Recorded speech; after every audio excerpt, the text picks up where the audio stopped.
자, 하나님께서는 그 당신의 뜻이 이 땅에서도 이루어지시기를 간절히 원하고 계십니다.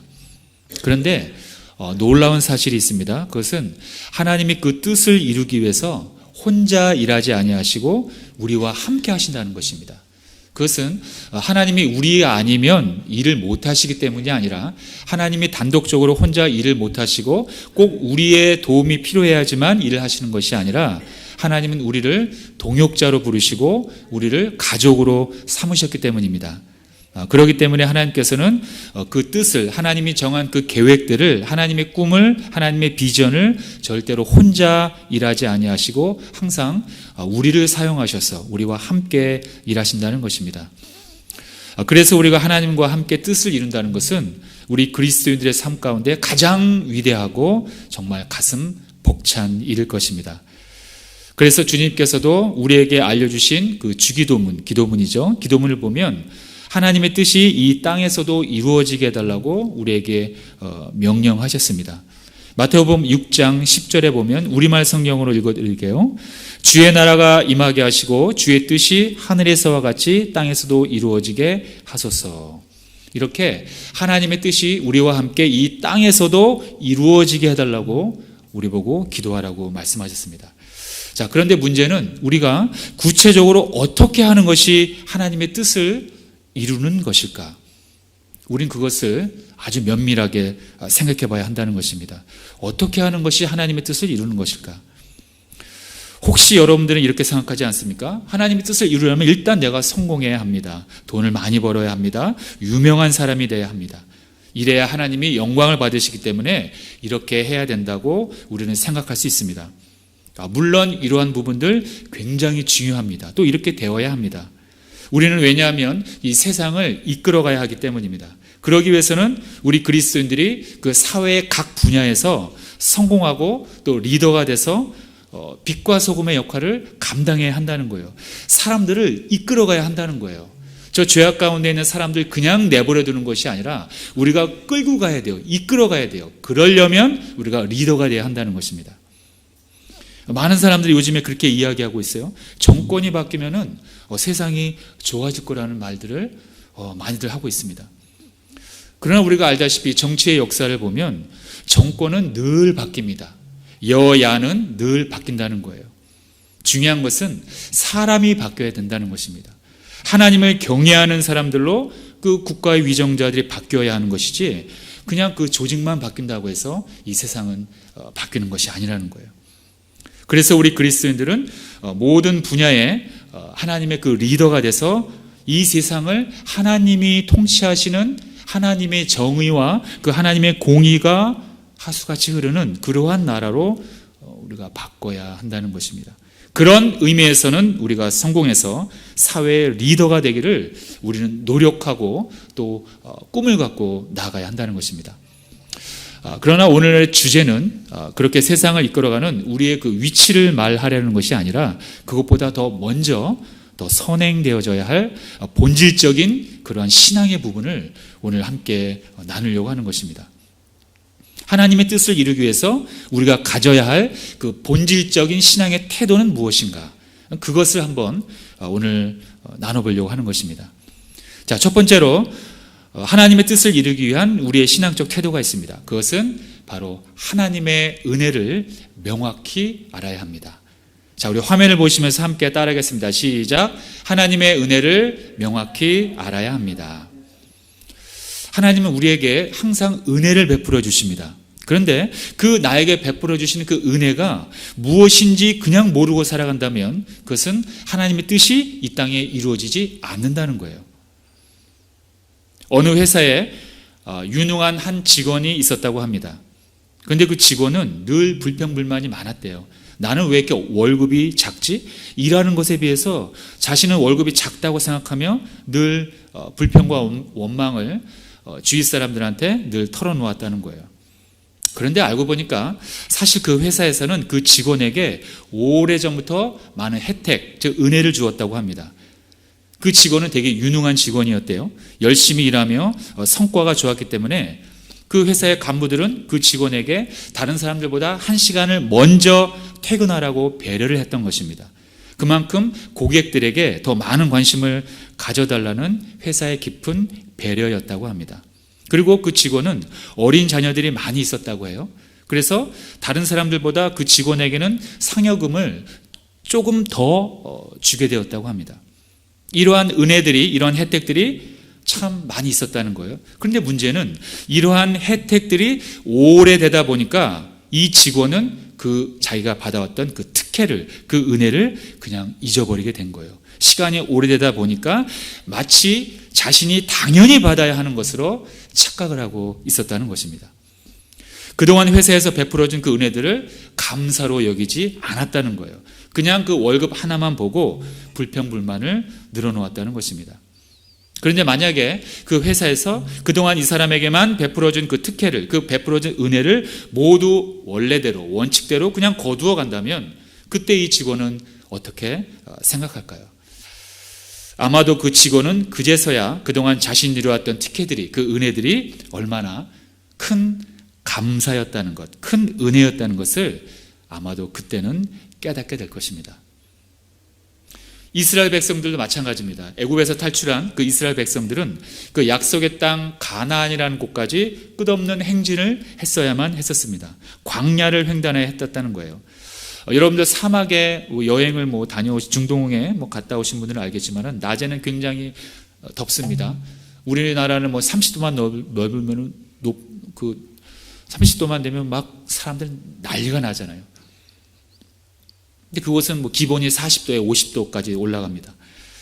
물론 이제 습도는 없지만, 근데 밤에는 또 기온이 급 하강한다는 거예요. 그래서 자칫하면은 그 저체온증으로 사망할 확률이 굉장히 높습니다. 그런데 이 이스라엘 백성들이 그 가나안 땅까지 그 사막을 횡단한다는 것은 그냥 단순한 일이 아니었다는 거예요.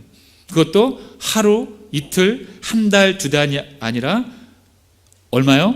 40년. 40년을 걸어서 가나안 땅까지 갔다는 거예요. 그것도 한 가족 100-200명이 간 게 아닙니다. 출애굽 당시 인구가 혹시 몇 명인지 아십니까? 전체 인구는 성경은 말하고 있지 않습니다만 우리가 유추할 수 있는 것은 20살이 넘어서 군대에 입대할 수 있는 남자들만 60만 명이라고 했습니다. 그렇다면 그 남자들이 속해했던 가족까지, 그 친척들까지, 형제자매들까지 모두 다 계수한다면은 학자들만의 의견은 좀 분분하지만은 약 200만 명이 넘는 사람들이 대이동을 했다는 거예요. 어떤 학자들은 300만이다, 400만이다 하는 분들이 있지만 그러한 사람들이 동시에 그 사막을 걸어가서 이동을 했다는 것입니다. 그 뜨거운 태양 아래 사막을 걸어갈 때 그 사람들이 그 더위를 어떻게 견뎌냈을까? 그리고 밤에는 그 기온이 급 떨어짐으로 인해서 그 추위에 아주 벌벌 떨었을 텐데 이 사람들이, 그 아이들이 다 어떻게 견뎌냈을까? 우리는 생각해 볼 수 있습니다. 그런데 성경을 조금 더 자세히 보니까 하나님께서는 배려를, 큰 은혜를 또 베풀어 주셨습니다. 우리가 다 아는 낮에는 무슨 기둥? 구름 기둥. 밤에는 불기둥으로 그들을 인도했다고 성경을 말씀하고 있습니다. 아마도 이 구름 기둥과 불기둥이 했던 역할을 성경은 기술하고 있지는 않지만은 우리가 여러 가지로 또 알 수가 있습니다. 이때 당시에 그 가나안 땅이 어디인지 몰랐던 시절이었기 때문에 이 내비게이션의 역할을 했었다는 것입니다. 그리고 그들이 그렇게 고통스러워했던 낮의 더위, 그리고 밤의 추위를 막아주었을 것입니다. 그리고 들짐승, 그리고 그 주변에 있었던 크고 작은 많은 그 족속들, 그러니까 원수들이죠. 이 사람들이 지나가면 많은 그 사람들이, 그 많은 부족 국가들이 물건을 탈취해 갔다는 거예요. 근데 그런 것들을, 그런 원수들의 세력을 막아주었다고 하는 겁니다. 그런데 이 구름 기둥과 불 기둥의 은혜가 얼마 동안 지속됐을까요? 여러분, 40년입니다. 끝까지 책임져 주신 분. 이스라엘 백성들의 가나안 땅에 도착하기 전에 이게 없어졌다는 겁니다. 참 놀라운 사실입니다. 정말 신비로운 하나님의 은혜입니다. 그런데 문제는 이 이스라엘 백성들이 출애굽해서 가나안 땅까지의 약 40여 년의 시간이 흘렀는데 그 사이에 이 사람들이 아이도 많이 낳았다는 거예요. 즉 출애굽 2세대들이 많이 태어났다는 것입니다. 그런데 이 출애굽 2세대들의 눈에서 본 이 구름기둥과 불기둥은 과연 어떠했을까요? 출애굽 2세대들의 눈에서 본 이 구름과 불기둥은 그냥 태어날 때부터 있었던 거예요, 원래. 1세대들은 하나님의 그 놀라운 은혜로 인해서 주어진 그 은혜인 걸 알지만은 2세대 이 애들의 눈에는 이 구름기둥과 불기둥은 그냥 태어날 때부터 원래 있었던 것입니다. 그렇기 때문에 이 부모들보다는 그냥 그 은혜를 조금 덜 누리지 않았을까? 저는 그냥 추측을 해봅니다. 성경에 나와 있는 얘기는 아니지만 그냥 원래 있었던 은혜, 원래 있었던 것이다. 구름기둥, 불기둥, 뭐 내가 태어날 때부터 늘 있었던 것, 우리의 길을 인도해주고 밤의 추위를 막아주는 불기둥, 또 낮에 그 뜨거운 태양을 막아주고 그림자를 생기게 해주는 구름기둥, 뭐 원래 있었던 거 아니었어? 이렇게 생각하지 않았을까? 감사가 적지 않았을까? 감히 한번 유추해 봅니다. 이스라엘 백성들은 광야를 걸으며 끊임없이 모세를 원망하고 하나님을 원망합니다. 이스라엘 백성들은 홍해 바다를 건넜던 기적, 바위에서 물이 솟아나 죽음 직전에 그 샘물을 먹고 살아났던 기적, 그리고 만나, 메추라기, 불기둥, 구름기둥, 이러한 은혜들, 이러한 기적들이, 이러한 은혜들이 그냥 원래 그냥 저절로 주어진 것이냐 하나님의 은혜를 기억하지 않았다는 거예요. 우리가 이 삶 중에 흡입하는 이 공기도 우리가 하나님, 여러분들 기도하실 때 오늘도 나에게 이 산소를 주셔서 내가 호흡할 수 있게 해주셔서 감사드립니다 라고 혹시 기도하시는 분, 감사의 기도 드리신 분 있나요? 이 공기를 주셔서 나의 생명을 연장시켜 주시니, 아니면 공기까지는 아니더라도 밤에 양치할 때, 세수할 때, 샤워할 때 이 물을 주셔서 감사합니다. 이 물이 없었다면 내가 오늘 어떻게 살았을까요? 우리는 이 공기, 산소, 우리가 먹고 마시는 물, 그냥 원래 주어지는 것이, 그냥 원래 그냥 늘 우리와 함께 있는 것으로, 내가 그냥 돈을 지불하니까 내가 생기게 되는 그런 늘 그냥 있는 것으로 착각을 하고 있다는 것입니다. 이스라엘 백성들도 마찬가지예요. 이런 놀라운 하나님의 기적들을 그냥 대수롭지 않게 생각했던 것입니다. 그리고 당장 눈앞에 어려움이 닥치면 믿음을 버리고 자신들을 종으로 삼았던 그 나라 애굽으로, 이집트로 다시 돌아가려는 그러한 인간의 본능에 있는 그 죄의 회귀 본능을 보여주었다는 것입니다. 이것이 바로 이스라엘 백성들이고 이것이 바로 우리의 거울이라는 거예요. 하나님의 은혜를 기억하지 않은 채 육적인 본능으로 이스라엘 백성들은 사망을 횡단했던 것입니다. 그런데 혹시 이러한 모습이, 이스라엘 백성들의 모습이 우리 가운데도 있지 않을까 생각해 봅니다. 하나님께서는 우리에게 그야말로 엄청난 은혜들을 많이 베풀어 주셨는데 우리는 그러한 은혜들이 그냥 당연한 것이냐 감사하지 못한 채 정말로 그 메마른 아주 그 강팍한 심정으로 혹시 살아가고는 있지 않은지, 오늘 이 시간 여러분들의 그 마음을, 심령을 자세히 한번 들여다 보시기를 바랍니다.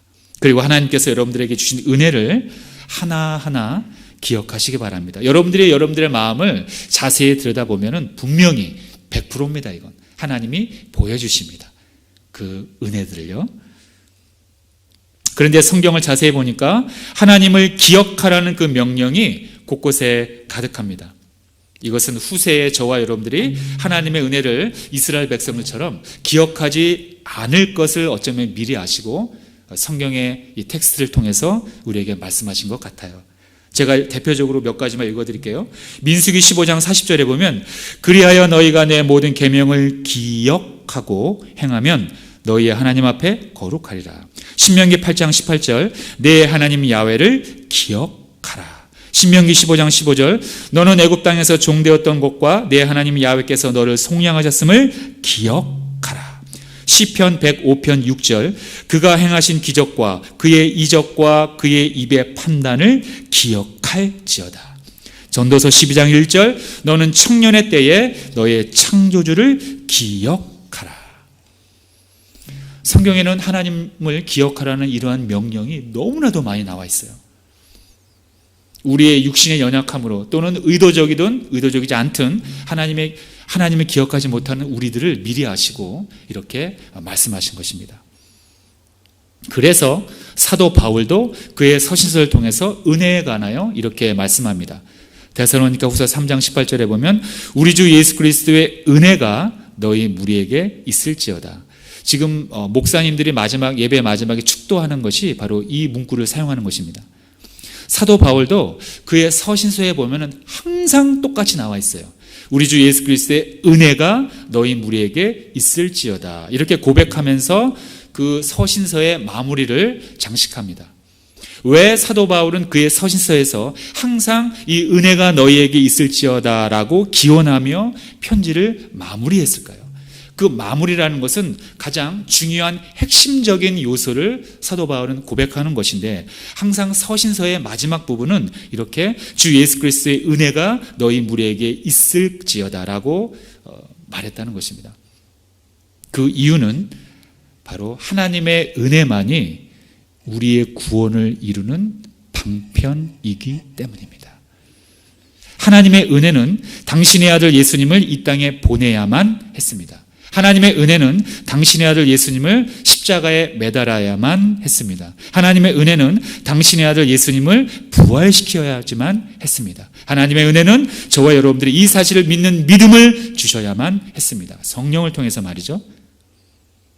자, 그렇다면 여러분들에게 있는 하나님의 은혜는 무엇입니까? 여러분들에게 있는 하나님의 은혜는 무엇입니까?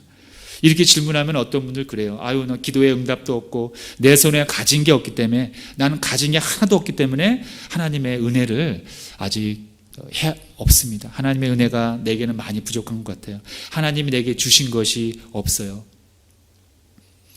이렇게 말하는 분들이, 물론 우리 신동탄 교회는 없겠지만은 그런 분들을 가끔 만납니다. 여러분, 사도행전에 보면은 베드로와 요한이 그 성전 미문에서 구걸하는 안진뱅이 한 사람을 발견하게 됩니다. 그리고 그 안진뱅이에게 은혜를 베풀어 주는데, 여러분, 어떤 은혜를 베풀어 줍니까? 그 안진뱅이가 앞으로는 구걸하지 않도록 그에게 많은 돈을 주어서, 재물을 주어서 그 안진뱅이를 행복하게 해주냐? 그게 아닙니다. 베드로는 그 안진뱅이에게 이렇게 이야기합니다. 베드로가 이르되 은과 금은 내게 없거니와 내게 있는 이것을 내게 주노니. 다시 한번요. 베드로가 이르되 은과 금은 내게 없거니와 내게 있는 이것을 너에게 주노니. 네가 원하는 금과 은, 돈, 재물, 넌 지금 이렇게 구걸하고 있지. 넌 지금 나한테 돈 달라고 했지. 그러나 나는 돈이 없어. 네가 원하는, 온 사람들이, 많은 사람들이 원하는 그러한 권력과 돈과 금과 은은 내게 없어. 그러나 내게 있는 또 다른 이것을 너에게 줄 거야. 그게 무엇입니까? 바로 나사렛 예수 그리스도라는 것입니다. 만약에 우리 같으면은 내게 있는 이것이 무엇입니까? 나는 내게 하나님이 준 은혜가 없어요. 금도 없고 은도 없고 권력도 없고 그닥 남한테 자랑할 만한 그런 환경이 내게는 없습니다. 그러므로 난 하나님의 은혜가 없다고 여긴다면 여러분들 다시 한번 이 사도행전 3장 6절을 묵상하시기 바랍니다. 베드로가 이르되 은과 금은 내게 없거니와 내게 있는 이것을 내게 주노니 나사렛 예수 그리스도 이름으로 일어나 걸어라. 만약에 하나님의 은혜가 은과 금이었다면 이 안진뱅이에게 하나님께서는 은과 금을 주어서 평생을 남한테 손 안 벌리고 살게끔 해 주셨을 거예요. 이게 성경의 스토리였을 것입니다. 그러나 예수님은 은과 금을 주기 위해서 이 땅에 오신 분이 아닙니다. 은과 금은 하나님의 은혜를 받고 난 후에 벌어지는 우리의 은혜의 열매일 뿐이지, 결과물일 뿐이지 본질은 아니라는 거예요. 베드로가 이 안진뱅이에 주고자 했던 것은 베드로 안에 품고 있었던 바로 예수 그리스도의 생명이었습니다. 베드로에게 내게 있는 이것이 예수 그리스도였다면, 그렇다면 여러분들에게 있는, 내게 있는 이것은 무엇입니까? 여러분들도 마찬가지입니다. 여러분들의 심장, 현재 살아서 이 움직이고 있기 때문에 피가, 우리가 혈액이 순환돼서 지금 살고 있는 것입니다. 그렇다면 여러분들의 심장을 감싸고 있는 보이지 않는 손이 있다는 거예요. 바로 예수 그리스도의 손이길 예수님의 이름으로 축원드립니다. 예수님의 그 손이 여러분들의 심장을 감싸고 있다는 것입니다. 베드로에게 있었던 내게 있는 이것이 바로 예수 그리스도의 생명인데, 그 생명이 바로 여러분들에게도 동일하게 심령 안에 있음을 여러분들은 믿으실 줄로 믿습니다. 오늘 본문을 보면 그리스도 예수 안에서 감사하라고 하십니다. 예수님을 떠나면 감사가 없다는 거예요. 주님을 바라볼 때 그의 생명을 보게 되며 은혜를 깨닫게 되는 것입니다. 그것이 바로 우리에게 주신 은혜, 바로 예수의 생명입니다. 그것도 영원한 생명입니다. 여러분들, 내게 은혜가 없다, 나는 하나님께 받은 결과물이 없다라고 여러분들의 마음 가운데 섭섭한 마음이 계시다면 다시 한번 여러분들 그 심장을 움직이게끔 그 심장을, 우리의 심장을 잡아주고 있는 하나님의 손길, 예수님의 손길을 느껴보시기 바랍니다. 그렇다면 여러분들 그 입술 가운데는 무한한 감사가 나오실 것입니다. 자, 둘째로 하나님의 뜻을 이루기 위해서는 어떻게 해야 합니까? 자, 화면을 보시면서 우리 함께 따라하겠습니다. 시작. 하나님의 은혜가 감사로 이어져야 합니다. 자, 오늘의 주제이기도 합니다. 자, 하나님의 은혜가 예수 그리스도의 생명이었다는 것, 나에게 주어진 예수님의 생명이었다는 것을 명확히 깨달았다면 그 은혜가 바로 감사로 연동되어져야 한다는 것입니다. 오늘 본문을 보면 사도 바울은 이렇게 얘기했죠. 범사에 감사하라. 이것이 그리스도 예수 안에서 너희를 향하신 하나님의 뜻이다. 뜻이니라. 하나님의 뜻은 분명했습니다. 주님 안에서 범사에 감사하는 것이었습니다. 자, 보십시오. 범사에 감사하라. 이것이 너희를 향한 하나님의 뜻이다. 이렇게 얘기한 것이 아니라 범사에 감사하라. 그리스도 예수 안에서, 예수님 안에서 감사라는 것입니다. 감사는 하되 예수님 안에서 감사해야지, 그냥 감사를 하면은 여러분, 세상 사람들도 감사는 합니다. 하지만 우리는 그들과 감사가 틀린 거예요. 세상 사람들도 늘 외칩니다. 뭐 긍정의 마음, 뭐 하면 할 수 있다. 세상 사람들도 하면 된다. 우리하고 똑같은 말 합니다. 뭐 긍정의 아이콘이니 뭐니, 뭐 이런 얘기를 많이 합니다. 그러나 그들이 외치는 긍정, 우리가 외치는 긍정, 그들이 외치는 감사, 우리가 외치는 감사. 세상이 말하는 사랑, 세상이 말하는 평화, 여러분, 하나님이 외치는 사랑과 평화는 하늘과 땅 차이입니다. 근데 세상 사람은 다 똑같은 것으로 알고 있어요. 자, 이 말씀은 그리스도 예수 안에서 너희를 향한 하나님의 뜻이라는 이 말씀은 하나님께서는 우리가 감사할 때만 당신의 뜻을 이룬다는 것입니다. 이와 비슷한 내용이 또 있습니다. 시편 50편 23절에 보면 감사로 제사를 드리는 자가 나를 영화롭게 하나니, 감사로 예배를 할 때 하나님께 영광을 돌린다는 의미입니다. 우리가 감사할 때 하나님의 영광을 받으신대요. 이게 하나님의 영적인 원리입니다. 정말로 놀라운 원리입니다.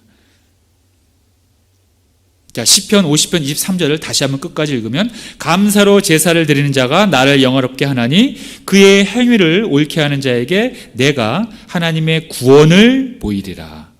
와, 알고 보니까 감사가 결론은 뭐냐? 구원을 이루는 통로가 된대요.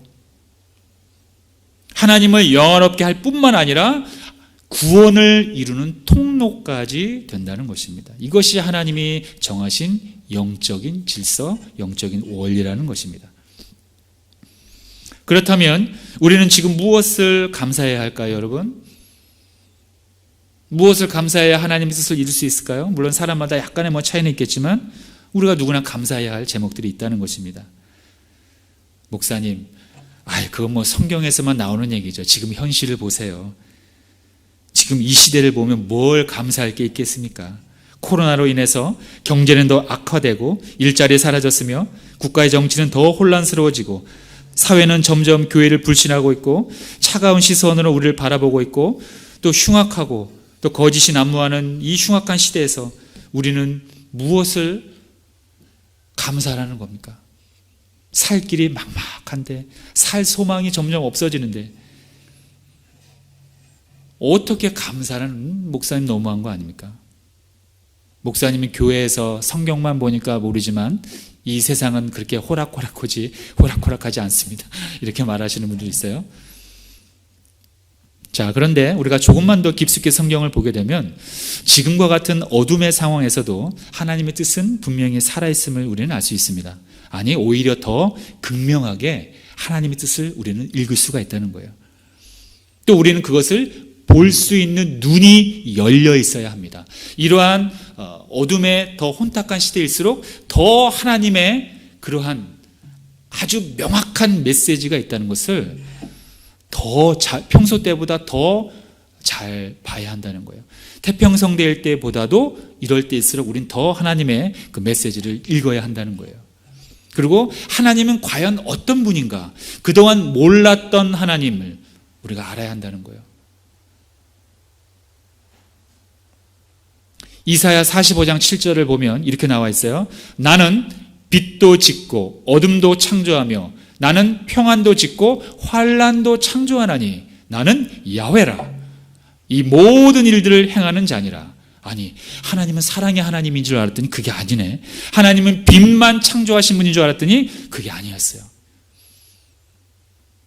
나는 빛도 짓고 어둠도 창조하며 평안도 짓고 환난도 창조하나니 나는 야훼라. 하나님은 우리에게 빛도 내려주시고 평안도 주시지만 어둠도 주시고 환난도 고통도 하나님이 우리에게 의도적으로 주신다는 것입니다. 왜일까요? 우리가 아파하는 것을 뻔히 알면서 왜 환난을 주실까요? 왜 이런 어둠의 긴 터널을 지나가게끔 해주실까요? 이것 또한 하나님의 우리에게 뜻을 전달하는, 하나님의 메시지를 전달하는 하나님의 또 다른 방편이라는 것을 우리는 알아야지만 한다는 거예요. 하나님은 우리에게 따스한 손길과 사랑의 손길로 우리를 이끌어 가시지만 때로는 이렇게 거친 숨을 쉬시며 거친 이러한 삶의 어두운 터널을 때로는 통과하게끔 하신다는 것입니다. 그 안에 뭔가 하시고 싶은 말씀이 있으시다는 거예요. 우리가 아픈 걸 뻔히 아시지만, 하나님도 마음은 아프시지만 그 안에서 하나님이 가슴 아프게 절절하게 우리에게 뭔가 하고 싶은 말씀이 있다는 거예요. 그걸 우리가 알아야 한다는 것입니다. 우리에게 하고 싶은 말씀이 있으시다는 것을 우리가 알아야 한다는 거예요. 그런데 그 하나님의 메시지를 알기 위한 하나의 방편이 있는데 그것이 바로 오늘 얘기하는 감사라는 것입니다. 하나님의 은혜를 기억하며 그것을 감사로 여기는 신앙이 있다면 이 어둠 가운데 하나님이 우리 사회, 우리 가정에, 그리고 나 개인에게 주시는 그 메시지를 우리는 정확하게 발견할 수가 있다는 것입니다. 그래서 저는 이러한 어둠 가운데 있는 이러한 이 시대 속에서 과연 우리에게 주시는 감사의 그 기도 제목이 무엇이 있을까 한번 생각해 보게 되었습니다. 그리고 그 감사의 기도 제목을 여러분들과 함께 지금부터 나누려고 합니다. 이러한 혼탁한 시대, 이러한 코로나의 이런 팬데믹 사태에도 과연 우리가 감사할 것이 있는가? 있습니다. 감사할 것이 너무나 많다는 거예요. 자, 우리가 무엇을 감사로 기도의 제목을 나가야 하는가? 자, 화면을 보시면서 따라 읽겠습니다. 자, 시작. 나를 되돌아보게 해주심에 감사해야 합니다. 여러분, 이 코로나 사태로 인해서 혼자 있는 시간이 많아지게 됐습니다. 그러면서 자연스럽게 내 자신을 성찰하는 계기가 되었다는 거예요. 이전에는 아니었어요. 그냥 막 살았습니다. 내 자신을 보게 되는 그러한 시간을 하나님이 이번 기회에 주셨다는 것을 감사로 여러분들 여겨야 합니다. 그런데 만약에 아직까지도 나를 성찰하지 못하는 계기가 됐다면, 그런 분이 있다면 오늘 이 예배를 통해서 다시 한번 자신을 면밀하게 성찰하시면 됩니다. 근데 구체적으로 나의 어떤 면을 되돌아보게 되었나? 첫 번째로 나의 신앙입니다. 내 신앙의 참모습을 내가 들여다봐야 합니다. 하나님과의 관계, 성도와의 관계, 교회와의 관계, 또 예배를 대하는 나의 태도, 예배를 대했던 그동안의 나의 마음, 하나님에 대한 지식, 성경의 묵상, 과연 하나님은 어떤 분인가? 바로 이러한 면들을 내가 정확하게, 그리고 정직하고 솔직하게 바라봐야 한다는 것입니다. 바로 이러한 부분들을 코로나로 인해서 내가 어떤 상태인지 나를 정확히 알게 되었다는 것에 대해서 우리는 감사해야 한다는 것입니다. 그동안에는요, 우리는 수많은 대중 가운데 나였어요. 그냥 우르르 몰려다니면서 그냥 예배드리고 그 중에 나였어요. 내 신앙이 정확한 건지 틀린 건지, 또 하나님이 기뻐하고 있는지, 아니면 뭔가 잘못되어 간 건지, 이런 거 내가 나를 정확히 바라보지 않았어요. 그냥 같이 다니면서 대중 가운데 나였다면 이제는 나 혼자 하나님과 독대하여 여러분은 새벽 가운데 나오셔서 하나님한테 물으시길 바랍니다. 하나님은 우리 갖고 장난치지 않아요. 정확하게 우리의 마음을 꿰뚫어 보셔서 우리가 부족한 것을 알게 해주십니다. 그런데 그것은 정죄가 아니에요. 사랑으로 우리를 이끌어 주시기 위해서, 우리를 더 성장시켜 주시기 위한 하나님의 마음이라는 것입니다. 그러므로 여러분들처럼 지금의 상황에서 우리가 이렇게 예배 가운데 나오신 분들이 얼마나 귀한지 모르겠어요. 자, 두 번째로 내 신앙의 모습을 첫 번째로 내 신앙의 모습을 보게 되는데요. 또 한 가지가 있다면 내 성품의 참 모습도 내가 이번 기회에 알게 됨을 감사로 여겨야 합니다. 혼자 있는 시간이 많아지면서 내 내면에 있었던 모습들을 내가 보게 된다는 거예요. 아, 내가 그동안 교만했구나. 내가 그동안 게을렀구나. 아, 이 부분에 대해서 내가 탐욕이 있었구나. 음욕이 있었구나. 내가 이 부분에 대해서 거짓말들을 너무 많이 했구나. 또는 이러한 부분에 대해서 내가 무관심했구나. 내가 형식적인 예배를 드렸구나. 내가 물질 만능주의를 살았구나. 내 마음속에 끓어오르는 분노를 내가 주님 안에서 해결하지 못했구나. 또는 내가 용서하지 못했구나. 또는 내가 아직까지도 세상적인 가치관으로 살아가고 있었구나. 바로 이러한 내 성품의 모습을 혼자 있는 시간이 많아지면서 내가 발견할 수가 있다는 것입니다. 이러한 모습으로 이 어둠의 시간 속에서 여러분들 자신을 성찰했다면 여러분들 하나님 앞에 감사의 기도를 드리시기 바랍니다.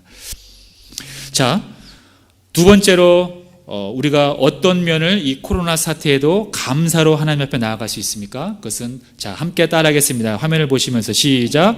가족을 돌아보게 해주심에 감사해야 합니다. 그동안 내가 얼마만큼이나 가족을 바라보며 특별히 가족을 존중했는지를 우리는 성찰해야 합니다. 지금과 같은 코로나 사태로 인해서 자녀는 자녀대로, 아내는 아내대로, 남편은 남편대로 여러분 얼마나 힘이 들겠습니까? 특히 우리 자녀들은요, 우리 자녀가 뭐 하나님을 믿는 자녀건 안 믿는 자녀 그걸 다 떠나서 지금 얼마나 힘들겠어요. 이 한국 땅에서 이 청년들이 가장 힘들어하는 게 여러분들 뭘까요? 이성일까요? 아니면 뭘까요? 물론 청년들도 사람마다 차이는 있겠지만 뭐니 해도 직장입니다. 자신의 미래입니다. 미래. 청년들이 그것 때문에 살고 죽는다는 거예요. 그런데 지금 우리나라의 현실을 볼 때 굉장히 많이 힘들어한다는 것입니다. 또 우리의 사업을 하시는 그런 소상공인들도 마찬가지고 모두가 다 마찬가지라는 거예요. 바로 이러한 힘든 가운데 있는 가족 가운데 있는 우리가 이 가족을 대할 때 어떻게 대해야 하는가, 이걸 우리는 생각해 봐야 한다는 겁니다. 이전보다 더 가족에게 관심을 더 가져주고, 또 무엇보다도 제가 오늘 얘기하고 싶은 것은 가정을 우리는 존중해 줘야 된다는 거예요. 특별히 아내는 남편을, 남편은 아내를 존중해야지. 존중을 안 하니까 다른 이런 좋지 않은 일들이 벌어지는 것입니다. 우리는 코로나 사태로 인해서 외출을 하는 것이 삼가되었기 때문에 조금 더 많은 가족끼리 있는 시간이 많아졌어요. 그럴 때 우리는 가족을 더 깊숙이 바라보고 또 그들을 존중하며 그 속에 있는 아픔을 들여다보며 서로 안아주고 위로해줘야 된다는 것입니다. 여러분들이 이렇게 하셨다면, 예전에는 이렇게 못했지만 이런 코로나 사태로 가족을 더 깊숙이 한번 바라보는 계기가 되었다면 하나님이 우리에게 주신 메시지 중에 하나가 바로 그거였던 것입니다. 야, 아무개야, 너 그동안 돈만 벌기 위해서, 또는 너 성공하기 위해서 네 몸만 추스리기 위해서 너는 앞만 보고 달려갔지만 너의 사랑이 필요한 사람들이 있었단다. 그것은 바로 너의 가족이었단다. 그 가족에게 조금 더 깊이 다가가 위로해주고 또 격려해주고 한 번 더 꼭 안아주길 바란다. 이것이 바로 지금 이 혼탁한 시대에서 우리가 하나님 앞에 나아가는 길이라는 것입니다. 자, 마지막 세 번째입니다. 우리가 이러한 어려움 가운데에서도 감사해야 할 기도 제목이 있다면 마지막 세 번째로 이겁니다. 자, 함께 따라하겠습니다. 시작. 나라와 교회를 위해서 기도하게 해주시면 감사. 자, 여러분 보세요. 우리가 코로나 전염병으로 인해서 우리나라 전체가 얼마나 힘들고 절망하고 있는지도 잘 알고 있습니다. 그래서 우리는 이런 기회에 이전과는 다르게 나라와 교회를 돌아보게 되었다는 것입니다. 여러분, 우리 솔직하게 얘기해서 코로나 사태 이전에 우리가 나라와 민족을 위해서, 국가의 위정자들을 위해서 얼마나 기도했습니까? 물론 하기야 했죠. 그러나 지금처럼, 정말 지금처럼 이렇게 간절하게 눈물 콧물 쏟으며 새벽에 나와 기도하진 못했다는 거예요. 어쩌면 하나님께서는 우리의 기도가 부족했는지, 우리 먼저 은혜 받은 우리 그리스도인들의 이 절절한 나라와 민족을 위한 기도가 부족했는지 우리에게 이런 상황을 주셨다는 것입니다.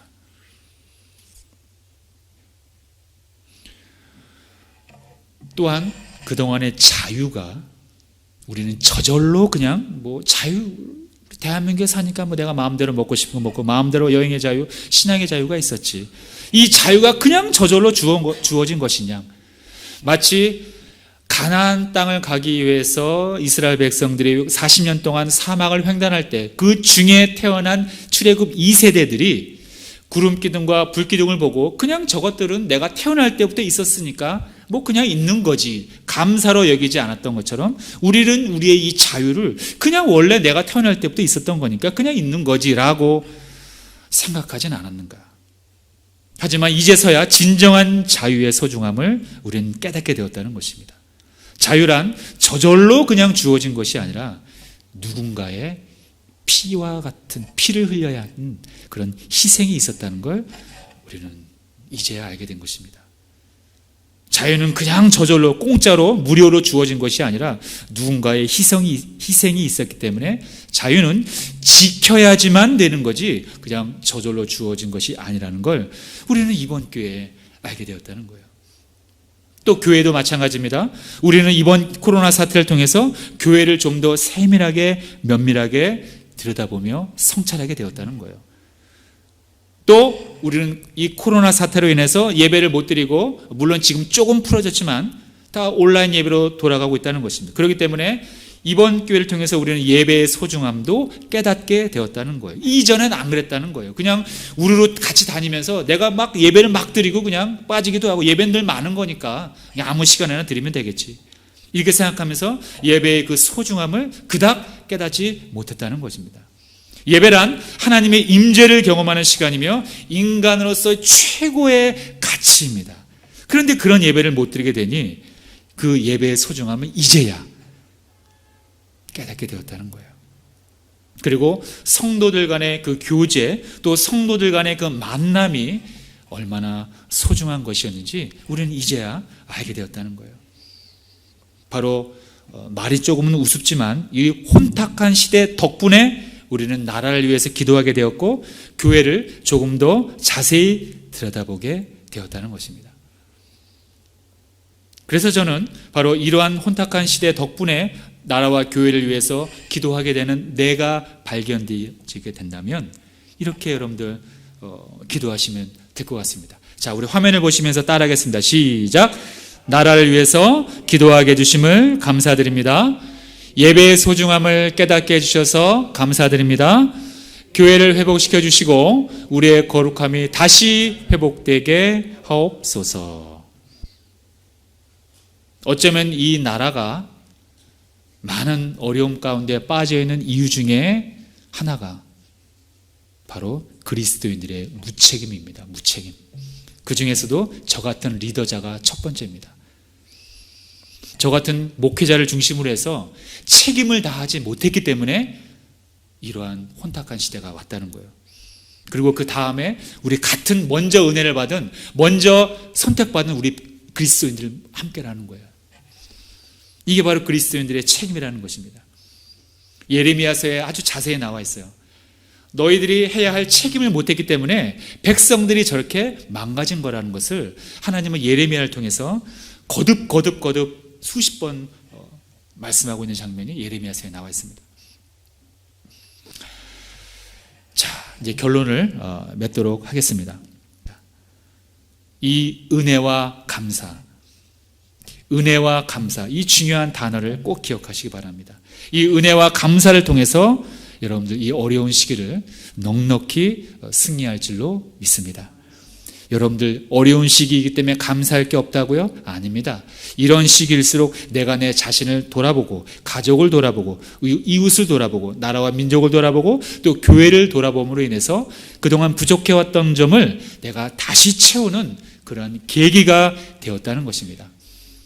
그 계기를 삼아 우리가 더욱더 장성한 분량의 성숙한 그리스도인이 돼서 이 세상을 이끌어가고 여러분들의 가정이 또 여러분들 개인이 회복되는 그러한 남아있는 2020년도가 되시길 주님 이름으로 축원드립니다. 네, 기도하겠습니다.